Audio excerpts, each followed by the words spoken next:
Mohan Bhagwat RSS के सरबराह हैं, sir संचालक कहा जाता है उनकी इस्तेलाह में। उन्होंने एक यूनिक काम इस बार किया है कि मस्जिद और मदरसे का दौरा क्या है, और बड़ी चर्चा है मस्जिद क्यों गए, मदरसा क्यों गए, और लोग अलग अलग मतलब भी उसका निकाल रहे हैं। कुछ लोग कह रहे हैं हमारी वजह से गए, कुछ लोग कह रहे हैं कि हमारी तहरीक का असर है। आपको क्या लगता है क्यों गए मोहन भागवत मस्जिद और मदरसा में? इस सवाल का जवाब तो मेरे ख्याल में उनसे ही पूछना चाहिए कि क्यों गए। किसी और के दिल दिमाग में तो मैं बैठा हुआ नहीं हूँ, लेकिन मुझे दुख ये है कि मोहन भागवत जी पूरी दुनिया के सबसे बड़े एनजीओ के सरबराह है। आप गौर कीजिए, जितना ऊंचा पद है उनका। हो सकता है हमें उनकी आइडियोलॉजी से पूरा इत्तेफाक न हो, ये अलग बात है, लेकिन हम ये मानते हैं कि पूरी दुनिया की सबसे बड़ी एनजीओ को लीड कर रहा है वो शख्स। उन्होंने अपने कद को छोटा कर दिया। अगर उनको मिलना था मुस्लिम लीडरशिप से, तो मुसलमानों की जेन्युइन लीडरशिप, बड़ी बड़ी ऑर्गेनाइजेशंस, उनके पास वो लेटर भेजते और उनसे कहते कि मैं आपसे मिलना चाहता हूँ, आपकी शिकायतें सुनना चाहता हूँ, उसको दूर करना चाहता हूँ, और एक हेल्दी कंस्ट्रक्टिव डायलॉग का सिलसिला शुरू करना चाहता हूँ। तो फिर अब वो बॉल आ जाती है मुस्लिम तंजीमों के कोर्ट में। वो लोग उसको एक्सेप्ट करते, रिफ्यूज करते, क्या होता। अब आप चुन रहे हैं एक ऐसे शख्स को जिसके लिए मैं कुछ ज्यादा तबसरा नहीं करना चाहता। इतना ही काफी है कि उधर से राष्ट्रपिता का आपको तमगा मिल गया, तो ये तो भाई कमाल है। ये तो फिर समझ में नहीं आता कि इस पाले के इर्द गिर्द भी यही टीम खेल रही है और पाले के उर्द गिर्द भी वही टीम खेल रही है, सिर्फ प्लेयर्स के यूनिफॉर्म में थोड़ा फर्क है। जिन्होंने राष्ट्रपिता का खिताब दिया, उनका मैंने इंटरव्यू किया था, तो उन्होंने दो बात उसमें अहम बताया। उनका एक ये कहना था कि उनको गलत फहमियां थी मदरसों के ताल्लुक से या मस्जिदों के ताल्लुक से कि मदरसों में ये पढ़ाया जाता है ग़ज़वा हिंद, खिलाफत की तहरीक। तो हमने कहा चल करके देख लीजिए। दूसरा उन्होंने कहा कि डायलॉग जरूरी है और इसको आगे बढ़ाने के लिए हम 100 उलमाए किराम को इकट्ठा करने जा रहे हैं और उसमें मोहन भागवत साहब को बुलाएंगे। किसी बाखबर आदमी से पूछिए कि भारत के कौन कौन से बड़े बड़े मदरसे हैं जो ओपिनियन मेकर्स हैं, जो पूरे मुल्क के मस्जिदों को इमाम दे रहे हैं, उलमा दे रहे हैं। कौन है जो कुरान का दर्स देते हैं, तफसीर लिखते हैं, इस्लाम की तशरीह करते हैं, फतवे जारी करते हैं, लोगों को मसाइल का हल बताते हैं। तो कौन सी नंबर पर इस मदरसे की नाम आएगा उस फहरिस्त में? वो आप ही दिल्ली में रहते हैं तो जरा मेरी मदद कीजिए। वो जो फहरिस्त बनेगी मदरसों की, तो वो किस नंबर पर इस मदरसे का नाम आएगा? मैं नहीं कहता कि उस मदरसे में नहीं जाना चाहिए, मगर शुरुआत कहाँ से करनी चाहिए? क्या वो बड़े बड़े मदरसे जिनको पूरी दुनिया जानती है, उन मदरसों में जाते, और जिस मदरसे को टेररिज्म का सबसे बड़ा मरकज बताया जाता है दारुल देवबंद, वहां से शुरुआत करते तो बात समझ में आती। उन्होंने एक छोटे से मदरसे से शुरुआत किया है। मदरसे वाले भी पहल कर रहे हैं, दारुल देवबंद, दारुल नदवा, अशरफिया मुबारकपुर, जामिया सल्फिया बनारस खुद उनको दावत दे कि आप हमारे मदरसे में भी आइए। आपकी राय उन लोगों तक खुदा करे जल्दी पहुंच जाए और उनका जो जवाब आपको मिले मुझे बता दीजिएगा। क्योंकि ये शिकवा सही, जैसे एक और दानिश्वर प्रोफेसर अब्दुल वासिफ साहब से मेरी बातचीत हो रही थी, उनका कहना था कि अगर वो दारुल देवबंद से शुरू करते तो ज्यादा अच्छा था। मैं सच अपने जमीर को गवाह बना के कहता हूँ जी, सच बात। पता नहीं किसने उनको ये मशवरा दिया। मोहन भागवत बहुत बड़े लीडर हैं, इसलिए मैं नहीं कह रहा हूँ कि वो इस वक्त मुल्क पर हुकूमत उनकी है, बल्कि मैं एक बहशत एनजीओ, सबसे बड़ी एनजीओ है उनकी। ये कोई मामूली काम नहीं है कि इंडिया जैसे इतने बड़े मुल्क में सबसे बड़ी एनजीओ चलाना। और जितनी उनकी शाखें हैं, मजदूरों की अलग, किसानों की अलग, विद्यार्थियों की अलग, टीचर्स की अलग, तो उनको चाहिए था कि अपने वकार का ख्याल रखते, आरएसएस की जो शान है उसका ख्याल रखते, और वाकई किसी बड़े इदारे। लेकिन बहरहाल चलिए, तरतीब अगर कुछ वो हो गई, अब भी मौका अच्छा है। अगर शुरुआत उनकी तरफ से हुई है तो वो फिर आगे बढ़े और इन बड़े इदारों को, मुस्लिम पर्सनल बोर्ड को, मिली काउंसिल, जमीयत उलमा, जमात इस्लामी, इन सब के साथ एक डायलॉग शुरू करें। बहुत अच्छी बात है। डायलॉग होना चाहिए। आप ये मानते हैं कि डायलॉग जरूरत है मुल्क की इस वक्त? मैं कभी भी डायलॉग के मुखालिफ नहीं, हरगिज नहीं। डायलॉग तो हर महजब इंसान का ये फर्ज है। दो महजब इंसान आपस में बात न करें, ये क्या बात हुई? बातचीत करनी चाहिए। ये कोई जरूरी नहीं है कि पहले ही दिन हम लोग हर बात पे मुत्तफिक हो जाए, लेकिन मुल्कों के मसाइल हल हो जाते हैं बातचीत से, फौजें पीछे हट जाती हैं, लोग उन ऑक्यूपाइड एरिया को फौजें खाली कर देती हैं मुज़ाकरात के बाद।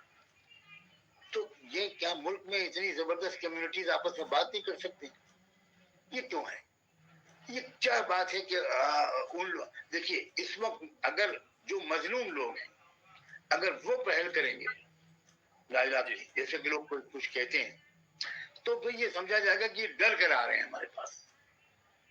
तो बातचीत का अंदाज बदल जाता है। हम कानूनी तौर पर अपनी रिलीफ हासिल करने की कोशिश करते हैं, सोशल वर्क करके, खिदमत खल्क करके। आप देखिए कोरोना के जमाने में क्या मुसलमानों ने इस मुल्क के परेशान हाल लोगों के दुख दर्द बांटने में मेजर रोल प्ले नहीं किया? उस कोरोना के जमाने में पैदल जाने वाले मजदूरों को किसने खाना खिलाया? किन लोगों ने चांद हथेली पर रखकर मरीजों की खिदमत की, जनाजे उठाए? गैर मुस्लिम वो लोग जो दुनिया से चले गए, उनके मजहबी रसूम के मुताबिक उन्होंने रस्में अदा की। क्या क्या चाहते हैं मुसलमानों से? और अब ये बात तो बहुत दिल तोड़ती है और उम्मीद को कम करती है कि मुसलमानों की जबरदस्त गिरफ्तारी के बाद उनको कहा जाता है यही PFI। काश के इस वक्त कोई उनमें से कुछ लोग सामने होते तो वो पूरी तस्वीरें दिखाते पूरे मुल्क को कि उन्होंने कोरोना के जमाने में क्या जबरदस्त खिदमत अंजाम दी है। जी बिल्कुल।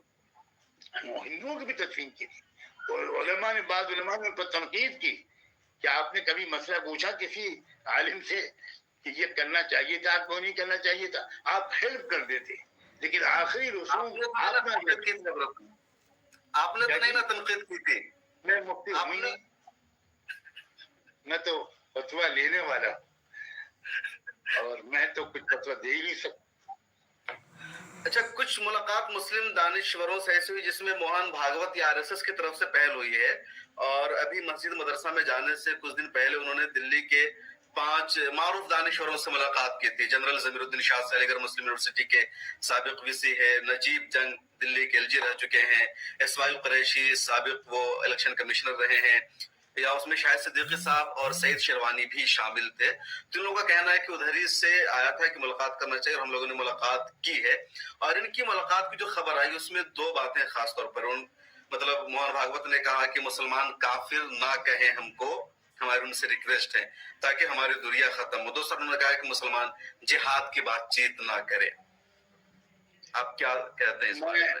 मैं पहली बात ये कि उस मुलाकात तो अच्छी चीज है, जिसने भी की हो बहुत अच्छी बात है, हम उसको बहुत अप्रिशिएट करते हैं और अपने इन दानिश्वरों का शुक्रिया अदा करते हैं कि उन्होंने एक पहल की।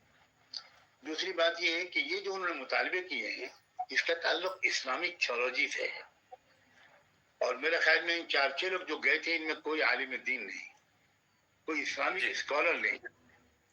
तब आप सोचिए कि आप किसी डॉक्टर के क्लिनिक में जाएं और आप कहें कि 124A का केस के सिलसिले में कौन सा कैप्सूल खाएं, तो मेरा ख्याल ये है कि डॉक्टर ये कहेगा कि मैं चेस्ट स्पेशलिस्ट हूं और आप दिमाग के मरीज हैं, आप किसी दिमाग के डॉक्टर के पास जाइए।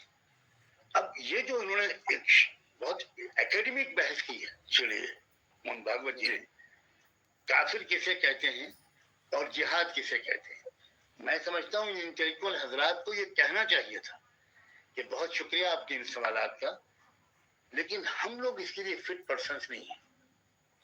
किसी का स्पेशलाइजेशन इकोनॉमी में है, किसी का पॉलिटिकल साइंस में है, किसी का जर्नलिज्म में है, लेकिन ये जो मसला एक एकेडमिक इस्लामिक एकेडमिक मसला है। तो आइए आप ये सवालात को हमारे जो बड़े स्कॉलर्स हैं उनके सामने रखिए, ये उनको करना चाहिए। ये गलत लोगों से इस तरह की बातें पूछना, वो लोग गलत का मतलब ये नहीं है कि वो मिल्लत से खाली लोग हैं, वो सब हमारे कीमती लोग हैं, लेकिन स्पेशलिस्ट इस्लामिक स्कॉलर नहीं है। विद ड्यू रिस्पेक्ट, आपसे इस सवाल का हम जवाब जानेंगे, और इन दोनों मुल्क में बहस भी हो रही है। एक और साहब हैं, उन्होंने इंडिया इस्लामिक कल्चर सेंटर में आकर के प्रेस कॉन्फ्रेंस भी की, और काफिर पर बहस चल रही है हमारे मुल्क में इन दिनों कि काफिर कहना चाहिए या नहीं कहना चाहिए, आपका क्या ख्याल है इस बारे में? मुझे इसकी तो खुशी है कि कुछ लोगों ने इतनी बात समझ ली कि काफिर अच्छी चीज नहीं है। ये भी एक अचीवमेंट है, मैं उनको इस पर मुबारकबाद दूंगा। और उनकी ये तमन्ना कि उन्हें कोई काफिर न कहे, मैं इस पर भी उनके साथ हूं। इससे ज्यादा मुझे कुछ नहीं कहना। खुदा करे उनको वो कहा जाए जो हम सबको पसंद है, उनको भी और हमको भी। और वो क्या है? वो उनसे पूछिए, खैर से वो मुझसे अच्छी तरह जानते वो तो कहते हैं कि सब लोग, वो तो ये कहते हैं कि हिंदुस्तान के सारे लोग हिंदू हैं, हिंदू एक संस्कृति का नाम है, पूजा का सबके तरीका अलग हो सकता है, भगवान को मानने का तरीका अलग हो सकता है, लेकिन सारे हिंदुस्तानी हिंदू हैं, सबका डीएनए एक है। मैं फिर कहता हूँ ये बात, ये कहना कि सारे हिंदुस्तानी हिंदू हैं, ये किस साइकोलॉजी के जरिए है? ये कौन सा कॉम्प्लेक्स है? साइकोलॉजी के माहिरीन ये बताते हैं कि जिन लोगों में आप सुपीरियरिटी कॉम्प्लेक्स देखें, वो दरअसल रिफ्लेक्शन होता है इंफीरियरिटी कॉम्प्लेक्स का। ये बहुत अहम नफ्सियाती बात है, ये तमाम माहिर नफ्सियात इस पर मुत्तफिक है। अब मैं समझता हूँ इसमें समझदारों के लिए पूरा जवाब आ गया, और जो नासमझ हैं उनके लिए आप भी दुआ करें, मैं भी दुआ करूं। तो बहुत शुक्रिया, आपने वक्त निकाला, काफी देर तक बातचीत हुई और तमाम सवालों का आपने जवाब दिया। हमारे साथ थे मारूफ आलिमुद्दीन मौलाना खलीलुर रहमान सज्जाद नुमानी साहब, जिन्होंने साफ तौर पर कहा कि पॉपुलर फ्रंट ऑफ इंडिया के खिलाफ जो एक्शन है वो गैर कानूनी है और एक तरह से डराने की कोशिश की जा रही है, और वो तमाम लोग जो जुल्म और फासिज्म के खिलाफ आवाज उठा रहे हैं, उनका मजहब जो भी कुछ हो, उनको टारगेट किया जा रहा है, उनके खिलाफ एक्शन लिया जा रहा है, खा वो PFI हो या दूसरी तंजीमें हो, हिंदू हो या मुसलमान हो या सिख हो या ईसाई हो, हक बोलने वालों को टारगेट किया जा रहा है और उसमें सब शामिल है और पूरे मंजरनामा को सामने लाने की जरूरत है। उसके अलावा हमारा सज्जाद साहब ने भी हम बात कही है कि डायलॉग और मुज़ाकरा होनी चाहिए, खा वो RSS और उनके लीडरों के साथ ही क्यों न हो, और जो बड़े इदारे हैं, जो मिल्लत की बड़ी तंजीमें हैं, उनको भी सामने आना चाहिए। हालांकि मैं आपको बताऊं कि मिल्लत के कई लोग हैं जिन्होंने मुलाकात की है, लेकिन इनफरादी शक्ल में मुलाकात की है, कई लोगों ने बंद कमरों में मुलाकात की है, कोई खबरें नहीं आई है और उस पर हंगामा भी हुआ है। तो एक वफद की शक्ल में मुलाकात होनी चाहिए, जो गलत फहमियां उनकी है या जानबूझकर है वो सच भी सामने आएगा। और बहुत शुक्रिया मौलाना सज्जाद नुमानी साहब ने वक्त दिया और खुल करके बातचीत की। बहुत शुक्रिया।